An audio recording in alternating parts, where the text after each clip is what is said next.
Hi everybody, my name is Jellette Williams and welcome to the Live Verse, where we talk about the power of God and His Word in our everyday lives. This week we're going to continue with the wilderness series, and we're going to talk about reason number 2 that God sends us into the wilderness, which is to realign our focus back to Him.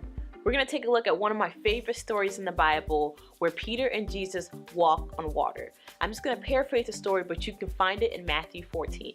Peter and the disciples are in the middle of the water where the waves are raging and the wind is beating against the boat, and it seems like a storm is about to happen. Jesus comes walking on the water towards the boat, and he tells the disciples, "Do not be afraid, it is I."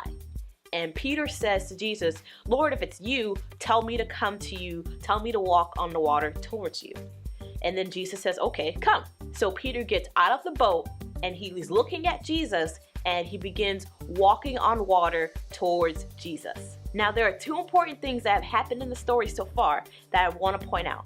The first is Peter is looking at Jesus. The second is Peter is walking towards Jesus. Now, it's both of these things together that gives Peter the ability to defy the odds and walk on water. The story continues as Peter is walking on the water. He notices the wind and the waves around him, so he breaks his focus with Jesus and looks around him. And when he does, he begins to sink. What's key about this part of the story is that the moment that Peter looks away from Jesus, he begins to struggle. What happens when we take our eyes off of Jesus momentarily? Things begin to die. Jesus was with Peter when he began to sink, so it's not that Peter was going to die a physical death. Peter shows us what happens. Our hope sinks, our strength disappears, our faith dies. The characteristics that Peter needed to be able to walk on water were dying, and he was losing his ability to do the impossible because of his focus. The first key point is your focus is directly linked to your ability to do the impossible.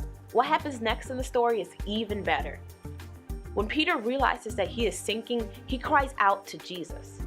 Who do you cry out to when you're in the wilderness, when you are struggling? The word says that Jesus immediately reached out his hand and saves Peter. The story ends with Peter and Jesus getting back on the boat, and all those who were watching began to praise Jesus because of what they had seen. The second key point is the wilderness will not only make you stronger, but it will be a source of hope and faith for those that are watching. This week, read the story of Peter and Jesus walking on water and continue to meditate on Psalms 94:18-19. Thanks for watching. For additional tips and content on this week's video, make sure you follow us on social media. Next week, we're going to talk about the third reason that God sends us into the wilderness. Make sure you stay tuned.